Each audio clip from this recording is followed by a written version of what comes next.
right, y'all. Welcome back and happy Wednesday. Today, as promised, we're going to be talking about Faizon Brandon's first day at the Elite 11 Finals. I think that he did a very, very nice job. We're going to listen to what he had to say. Of course, we're going to be watching all the clips that I could find. And I also want to talk about, what the analysts had to say from 24/7 Sports and from On3. Y'all share y'all's thoughts with me down in the comment section. And as always, please do make sure to like and subscribe to the channel. I actually want to start right here just very briefly and show you my updated dream class for 2026. All the players in orange, of course, are already part of this class. Y'all can see the 24/7 Sports and On3 player ratings, and y'all can also see the averages down at the bottom. So the first thing that stands out to me is there's a lot of players here, okay? It's like 30 plus. I think it's 32, 33.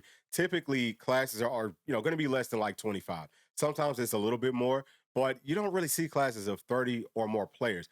Now that we have 20 more scholarships, I think that we could see classes like this. I'm not saying that Tennessee's class this year is going to look like this, but if everything goes perfectly, then this is how it will end up looking. It'd be big because I think this one would finish top 3. Maybe it could be number 1 just based off of how many players do the other classes bring in for the different schools and things like that. But this one is a lot more realistic. So this is my updated mock class for 2026. And the first thing that kind of stands out to me really for both of these is that there's a lot of edge players. But some of the guys like a Zach Groves, he's only like 14 or 15, but he's already 240, 250. He's probably going to grow into a tackle, right? So I think he's going to be a really good 3 technique. He could maybe grow into a strong side end, but these aren't all Leos. So understand that this class would be incredible. I took Joel Wyatt off though, just because I don't know if he wants to play at Leo, so he might not be part of this class. Hopefully he is though. So that just be one more, edge player. But either way, man, people keep on talking about Tennessee in this class with the number 1 quarterback, running back, wide receiver, and offensive guard because Darius Gray is the number 1 offensive guard on both of these sites. But if you just look at 24/7 Sports, players like Gabriel, he could end up being the number 1 ranked offensive tackle for them because right now he's ranked number 4. So at the end of the cycle, they're going to update all these rankings, and I could see him shooting up pretty easily. Also, guys like Tristan Givens, he's a number 3 edge rusher with 24/7 Sports. He could be bumped up to number 1. And, talking about Joel Wyatt, he would be the number 5 athlete with 24/7 Sports, and he could also move up because he could play on all 3 levels on defense. He could do things on offense. So I'm saying all that just to say, man, this class, it doesn't really matter where it's ranked at.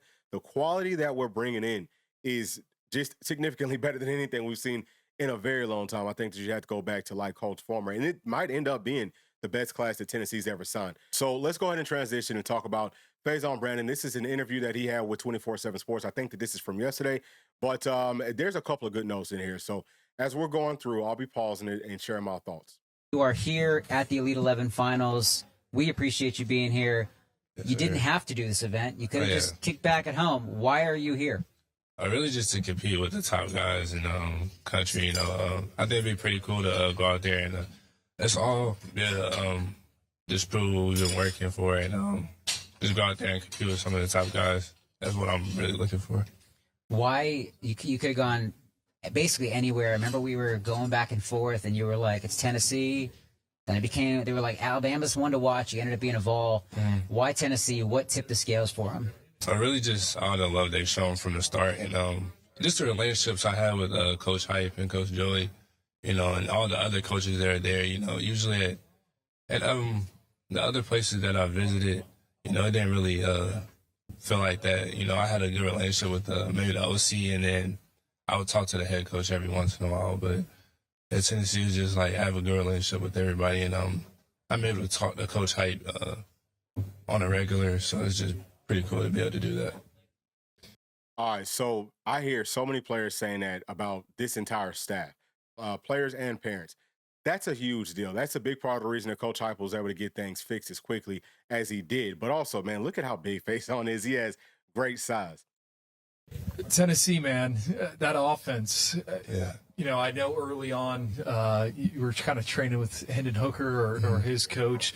To me, with what Hendon Hooker was able to do at Tennessee, like I think you could do the same thing in that type of offense. Why do you feel like you fit it so well?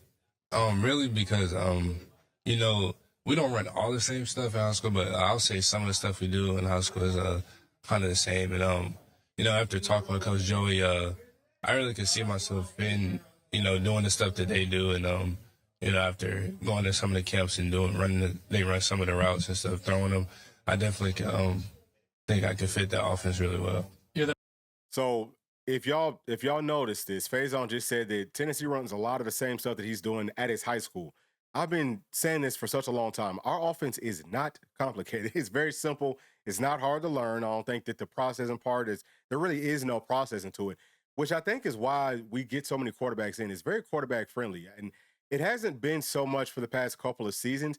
That's part of the scheme. I've even heard some of the insiders starting to talk about it more, that Tennessee's going to be changing some things within our passing scheme, within our running game too. It's going to help everything. So it's not just that Hendon Hooker was really, really good, but it's not that Joe Milton couldn't process or Nico couldn't process. It's just that everyone was sitting on what Tennessee liked to do.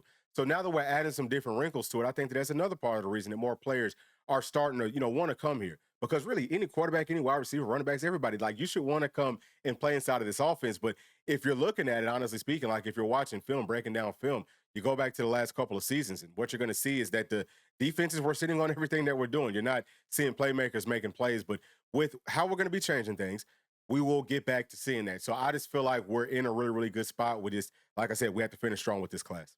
Number one quarterback, right? You arrive, I think, with the target on your back. Yeah. Are you feeling the pressure a little bit ever since you touched down here? And what do you have to do to, separate yourself from the rest of the pack? I would really say just go out there and perform. I know since I've been the number one quarterback, there's a lot of people that's been trying to work for that. So I say that's what motivates me, like, every day. Just knowing that it can be taken away, and other people can, I would say, be the number one quarterback. But yeah, I would say that's what keeps me working. Just stay motivated to keep that spot. How the day that we dropped the 2026 initial rankings, and I think, initial, or when you became the number one overall player in the nation, when he named it, what was your phone like? What was the day like for you, kind of behind the scenes? It was very cool.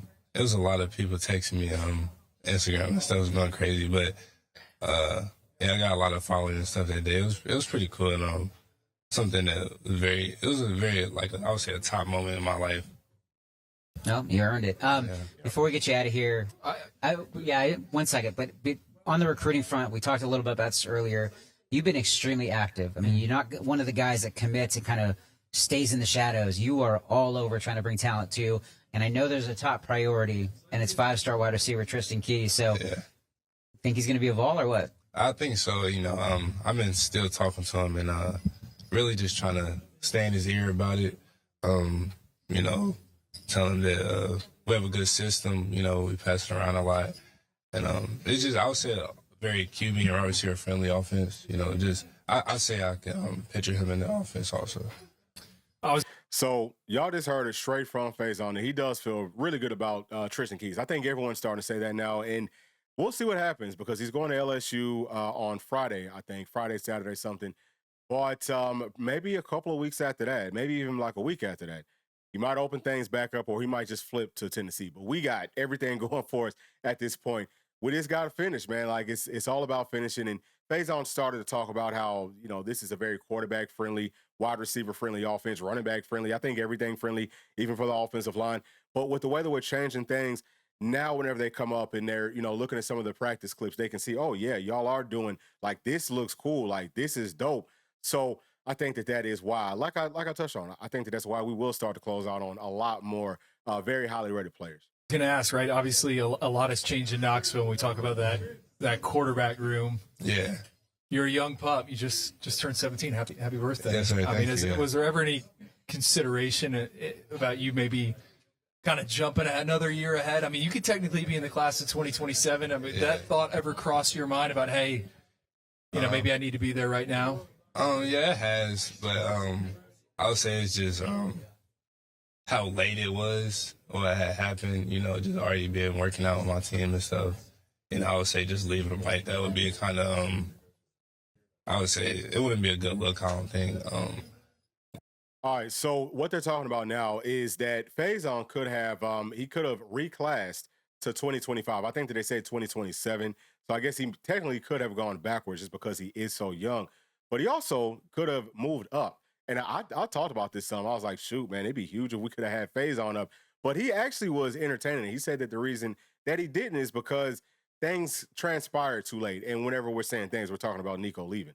So that, yeah, I think that's what he's talking about. But he said that, things started to transpire too late. He'd already started working out with his team for his senior year, and it was like, it would just be a bad look. Like, it would be selfish. So this is his character. I think that speaks volumes. But it definitely was. I was definitely thinking about it. Maybe. And let me also say this: if Faizon was if he was in the 2025 class, if he was on campus right now, I think that he would have a really good shot to start. Now, we talked about, could he start as a freshman next year? Is going to be different because now G-Mac's older, he's bigger. Obviously, Merck, he's a super vet inside of the system, so it would be harder. He still has a chance, but this year, I think that he might have been the guy. If it had happened right after state championship or something, then it'd probably be like, it probably could have happened. But, just I would say how late it had happened, I don't think I would do it. But you're ready to come in and compete when you get there. Oh, yeah, for sure. Yeah, I remember texting you about that. I mean, I felt like there was a point where you were like strongly considering it, maybe like checking boxes and things like that. But we're excited. You're still in the 2026 class. You're the number one player in the country. And we're excited to watch you this week, man. It's going to be fun. All right, so I'm going to pause it there. But, yeah, I mean, obviously, Faizon, I think that he's carrying himself really, really well. And that's why all Tennessee fans, man, you got to be excited about our future. So now we're getting into his on-the-field drills. Here it looks like they're working on footwork, so I'm probably not going to be pausing this too much. But here y'all can see just how good his feet are, able to throw, off of one foot, kind of moving to the right there, steps up. I think that his footwork looks nice. But watch the way that the ball launches out of his hand. That's huge to me. I think this is just him doing like the deep passes. The previous one, that was a deep pass. This is a deep pass. That's a long handoff, perfectly thrown football. Look at that. See how it launches? This is what I was talking about with the quarterback's arm strength. It's not about how far can you throw it. It's about how does the ball launch out of your hand. Like, see, boom, the ball gets there. So this is the part that Faizon actually won. This is the rail route. So with these rails, it's kind of like a wheel. Either way, it's not the easiest pass for me to throw, but he makes it look very easy.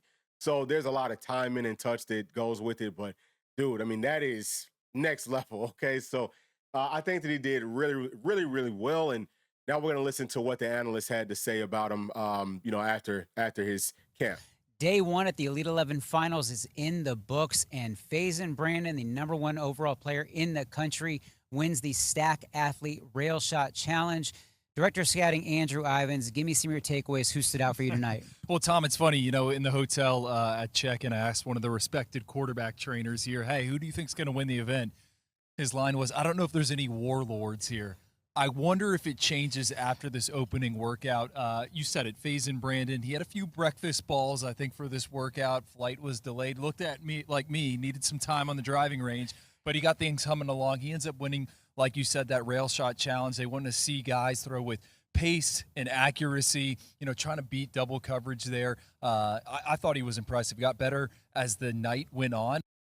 All right, so that right there is it for what they had to say. It sounds like he started things off kind of slow, but once he got into his groove, he finished very, very strong. So that's the 24/7 sports part of it. Now, this is from On3. This is the overall, this is the best players from yesterday. And they've got Diabell. He's up at the top. Actually, 24/7 Sports talked about him too. 24/7 Sports also talked about Henderson down there at number 10 that's going to Houston. I think that he was number 2. So 24/7 Sports had Faizon with the best day. And then I want to say it was Henderson was number 2, and then Diabell was number 3. So Diabell and then Faizon, top 3 for both of these sites. So it feels like that's who Faizon's biggest competition is. But it's all about finishing, right? We keep on talking about that. Just you finish, everything finish. But Faizon has to finish strong, get off to a better start later on tonight. And then you have to, make sure that coming up on the following day and, next day after that, if they go for, 3 more days? I think it's just 2. But he just has got to show up and just win this doggone thing. Really, the only thing that I don't like about it, though, y'all, is that it's not any set metrics that they're going to be measuring. It's really just up to the people, and I don't know who the judges are, but they're just pretty much just judging this. You know what I'm saying? Like, I wish that they would use some things where you can see, oh, okay, they can throw the football this far, or, they hit this many targets and then they missed this many. To me, that's a much better, I think, like more consistent indication of who the best quarterback is from that standpoint. But it's all just based off of, who likes who. I'm going to tell you right now, 24/7 Sports guy, he really likes Faizon. So I think that if he's part of the voting process, Faizon's he's going to end up in a really, really good spot. Either way, man, if Faizon can end up number one, come out of this thing, he might end up being the number one player on both sites. I could definitely see that happening. Either way, I'm definitely looking forward to it. We'll be coming back tomorrow with some more notes on this whole deal. So y'all just leave y'all's thoughts down in the comment section. And as always, please do make sure to like and subscribe to the channel. And we'll see y'all tomorrow. Thanks. Peace. Thanks for watching. And please make sure to like and subscribe to the channel because that keeps us growing inside of the YouTube algorithm. And if you did like this video, here's another one that you might also enjoy. Thank you, thank you, thank you. We'll see you on the next one. Peace.